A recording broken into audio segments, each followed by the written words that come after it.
back by popular demand. We are delving into investing a little bit further today. Investing 201. Let's get to it.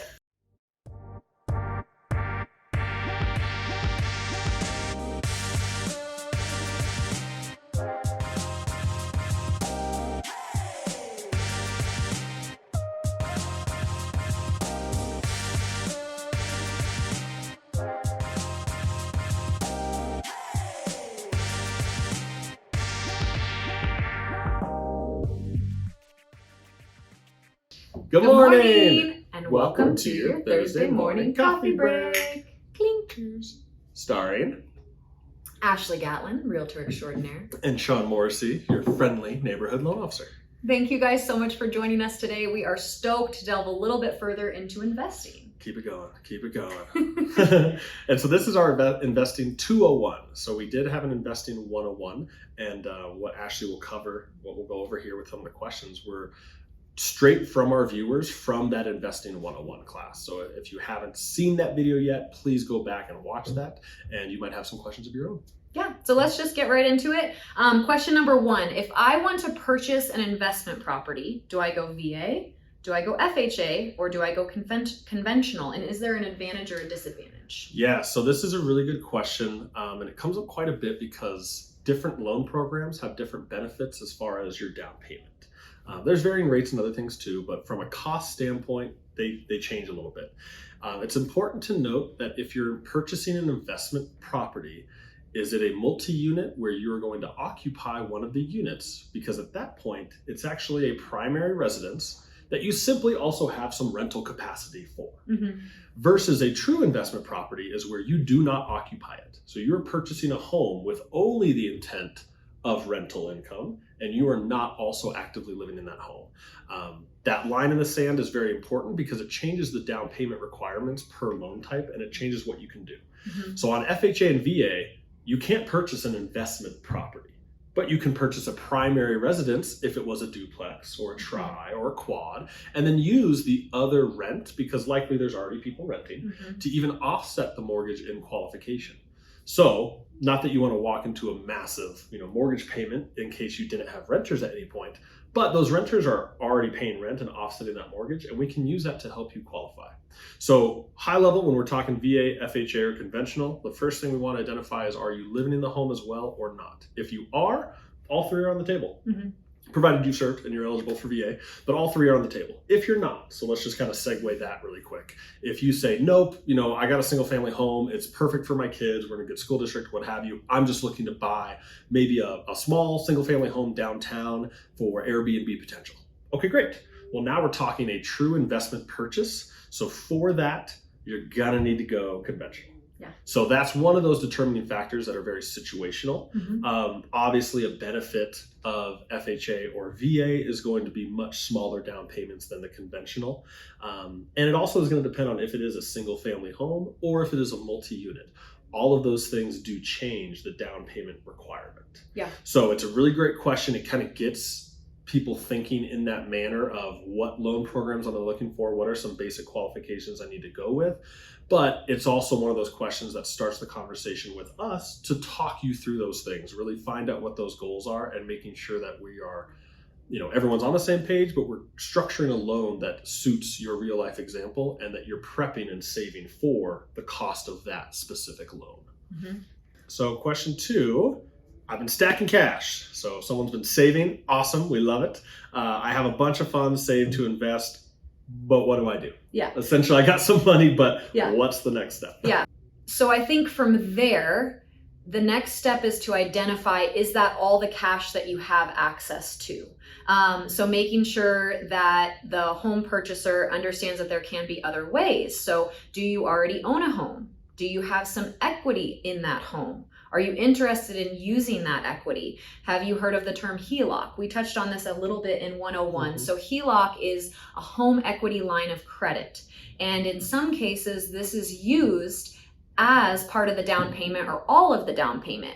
And the leverage to that is it allows you to have cash in the bank that can be a slush fund for you. If you already own a home, you know as a homeowner that things happen and you have to come up with some cash to take care of them. We had a ton of rain this last week. I had so many clients, unfortunately, and neighbors that had flooding. So I've got a plumber bill of $500, $1,000. Holding on to cash in the bank is actually a good way to help decrease stress, like we've talked about in the investing world, and allow yourself to just have a little bit of cushion so that you feel really comfortable with your home investments. So what we're trying to do, guys, is we're trying to take a big picture and we're trying to narrow it down. So Sean's example in the beginning, where we were deciding if we were going to be living in or if we were going to be purely buying as an investment. From there, this is a little bit pulling from 101, but what type of a rental do we want to do? Are we interested in short-term with Airbnb that tends to have a higher cash flow positive? Do we even have the option for that? Or are we thinking more of a midterm or a long-term rental? So by answering these questions, we're able to bring it down and we're narrowing down a broader goal and coming to something more specific. So we're making something that feels really big become real and attainable. And that's really the overall goal. So Speaking of specifics, let's just jump into our third question, which is related to hard numbers. So we're going to give you guys an example. Exactly. So, and this example is, strictly for numbers' sake. It's not about their debt and qualification as well. But we did just want to be able to go further and give some people, possibly some attainable goals, right? Okay, so this question came through and they said basically, and this is kind of the quote unquote house hacking. So whether it's TikTok or Instagram, or you see all these things where someone maybe owned a home, a couple years later purchased another, a couple years later purchased another, and all of a sudden they have these 4 homes, 3 are rentals, they live in one. Well, how do they do it? And how does someone save that much money to put 15 or 20 or 25% down over and over and over? Well, they didn't.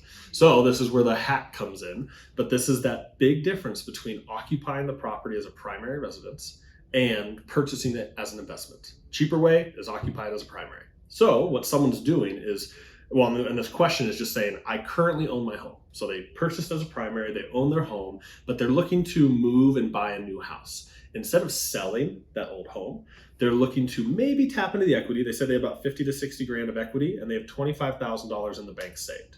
So they just want to buy a new primary, but they're going to keep the old home as the investment. So it's kind of flip-flop. Instead of purchasing an investment, purchase a new primary if that's your situation. This folk it is, and then keep the old home as the rental. In that case, you're keeping the new home as a primary residence, getting minimum down payment requirements to save some cash out of pocket. So when we're talking about a $500,000 house, maybe that home's in a better school district for the kids, maybe wife is pregnant and you have another, family size is growing, whatever the case is, looking to upgrade the primary home. Fantastic. Upgrades are great. We love it. We want to help you in there and we can help you purchase that new home.